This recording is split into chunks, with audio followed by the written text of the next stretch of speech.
350 বছরের বারুইপুর রায়চৌধুরী বাড়ির দুর্গাপুজো। জমিদারি না থাকলেও বনে দিয়ে আনাতে ঘাটতি পড়েনি এক ফোঁটা। পূর্বপুরুষদের যে রীতি, সেই রীতি মেনেই কিন্তু এখনো পর্যন্ত তারা চালিয়ে যাচ্ছেন সেই দুর্গাপুজো। পরিবারের বেশিরভাগ সদস্যরা এখনো বাড়ির বাইরে থাকেন। পুজোর কদিন কিন্তু তারা সবাই চলে আসেন এই বাড়িতে। 350 বছর ধরে একই পরম্পরায় তারা চালিয়ে যাচ্ছেন তাদের দুর্গা মায়ের আরাধনা। ছাগ বলি থেকে কুমড়ো বলি, নৈবেদ্য দেওয়া, ভোগ, এমনকি বিসর্জনের সময় মা যে বিসর্জিত হয়ে যাওয়ার পর আবার কৈলাসে চলে যাবেন, সেই খবর পৌঁছে দিতে নীলকণ্ঠ পাখি ছাড়া হয় বংশ পরম্পরায়।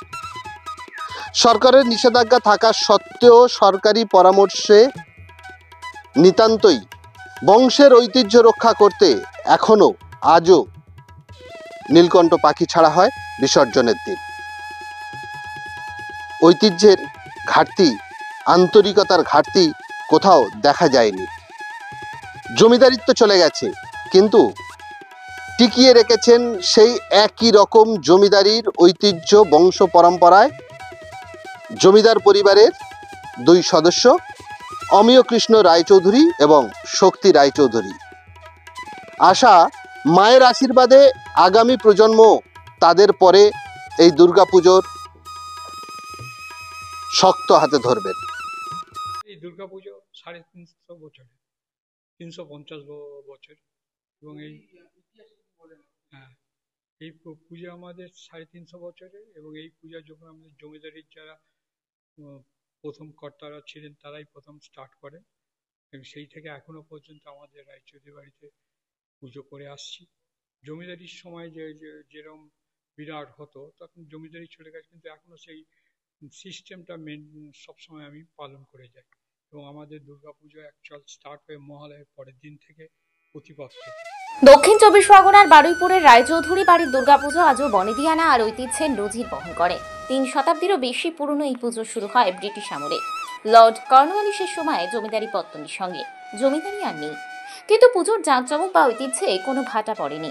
এই পুজোর বিশেষত্ব হলো দশমীতে প্রতিমা বিসর্জনের পর নীলকণ্ঠ পাখি উড়ানোর প্রথা।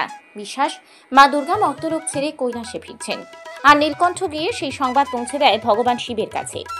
যদিও সরকারি নিয়মে পাখি ধরা ও উড়ানোয় নিষেধাজ্ঞা রয়েছে, তবুও রায়চৌধুরী পরিবার আজও এই ঐতিহ্য মেনে চলার চেষ্টা করে। গত বছর পাখি না পাওয়ায় তা সম্ভব হয়নি, তবে এবছর পাখি পাওয়া গেলে প্রথা অনুযায়ী তা অনুষ্ঠিত হবে। এই পুজোর আরেক বৈশিষ্ট্য হলো মহালয়ার পরদিন প্রতিপদ থেকেই দেবীর আরাধনা শুরু হয়। সপ্তমী অষ্টমীতে পাঁঠা বলি হয়, নবমীতে দেওয়া হয় আখ ও চালকুমড়োর বলি। 1954 সালে জমিদারি প্রথা উঠে গেলেও রায়চৌধুরী বাড়ির পুজো আজও জেলার অন্যতম আদি বনেদি পুজো হিসেবে পরিচিত। দশমীর দিনে প্রথম প্রতিমা বিসর্জন হয় এখান থেকেই। রূপুর পাখা দিয়ে দেবীকে হাওয়া করা হয় এবং রূপুর ঝাড়ু দিয়ে পথ পরিষ্কার করে প্রতিমা নিয়ে যাওয়া হয় সদাব্রত ঘাটে। পরিবারের সদস্যরা দেশের নানা প্রান্ত থেকে আসেন, আর এলাকার মানুষ ভিড় করেন এই ঐতিহ্যবাহী পুজোতে। শুধু দুর্গাপুজো নয়, প্রায় সব উৎসবই পালিত হয় বারুইপুরের এই জমিদার বাড়িতে বাঙালি সংস্কৃতিকে জীবন্ত করে রেখে। বারুইপুর থেকে জাহিদ মিস্ত্রির রিপোর্ট, ডিএন নিউজ বাংলা।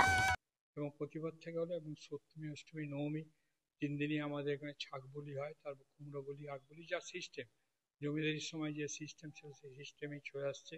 আগে আমাদের এখানে আমরাও দেখেছি, মানে ছোটবেলায় মনে যেটুকু, যে প্রায় 1.5 মণ 2 মণের নৈবেদ্য হতো।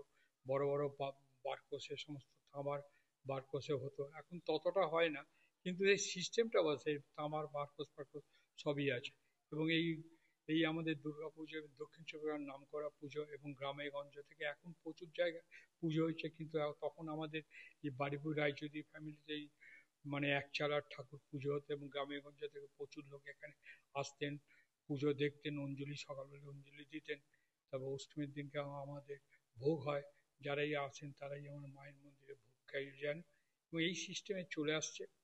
তারপর আমাদের তো দশমীর দিনকে জানেন, দশমীর দিনকে সিঁদুর খেলায় বাড়ির সব মেয়েরা, যারা সব আমাদের বেশিরভাগ লোক বাইরে থাকে, কিন্তু দুর্গাপুজোর সময় সবই তার পৈতৃক বাড়িতে, দেশের বাড়িতে চলে আসে, এবং আমরা সব একসঙ্গে হয়, মানে হুল্লোড় করি। এইভাবেই চালিয়ে যাচ্ছি, এবং তারপর দশমীর দিনকে তো সিঁদুর খেলা, তারপর আমাদের ঠাকুর বিসর্জন হয় বিকেলবেলা।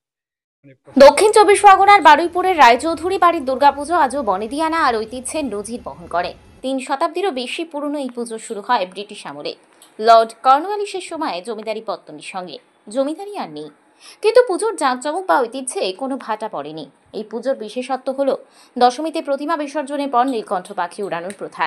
বিশ্বাস, মা দুর্গা মর্তলোক ছেড়ে কৈলাসে ফিরছেন, আর নীলকণ্ঠ গিয়ে সেই সংবাদ পৌঁছে দেয় ভগবান শিবের কাছে। যদিও সরকারি নিয়মে পাখি ধরা ও উড়ানোয় নিষেধাজ্ঞা রয়েছে, তবুও রায়চৌধুরী পরিবার আজও এই ঐতিহ্য মেনে চলার চেষ্টা করে। গত বছর পাখি না পাওয়ায় তা সম্ভব হয়নি, তবে এবছর পাখি পাওয়া গেলে প্রথা অনুযায়ী তা অনুষ্ঠিত হবে। এই পুজোর আরেক বৈশিষ্ট্য হলো মহালয়ার পরদিন প্রতিপদ থেকেই দেবীর আরাধনা শুরু হয়। সপ্তমী অষ্টমীতে পাঁঠা বলি হয়, নবমীতে দেওয়া হয় আখ ও চালকুমড়োর বলি। 1954 সালে জমিদারি প্রথা উঠে গেলেও রায়চৌধুরী বাড়ির পুজো আজও জেলার অন্যতম আদি বনেদি পুজো হিসেবে পরিচিত। দশমীর দিনে প্রথম প্রতিমা বিসর্জন হয় এখান থেকেই। রূপোর পাখা দিয়ে দেবীকে হাওয়া করা হয় এবং রূপোর ঝাড়ু দিয়ে পথ পরিষ্কার করে প্রতিমা নিয়ে যাওয়া হয় সদাব্রত ঘাটে। পরিবারের সদস্যরা দেশের নানা প্রান্ত থেকে আসেন, আর এলাকার মানুষ ভিড় করেন এই ঐতিহ্যবাহী পুজোতে। শুধু দুর্গাপুজো নয়, প্রায় সব উৎসবই পালিত হয় বারুইপুরের এই জমিদার বাড়িতে বাঙালি সংস্কৃতিকে জীবন্ত করে রেখে। বারুইপুর থেকে জাহেদ মিস্ত্রির রিপোর্ট, ডিএন নিউজ বাংলা।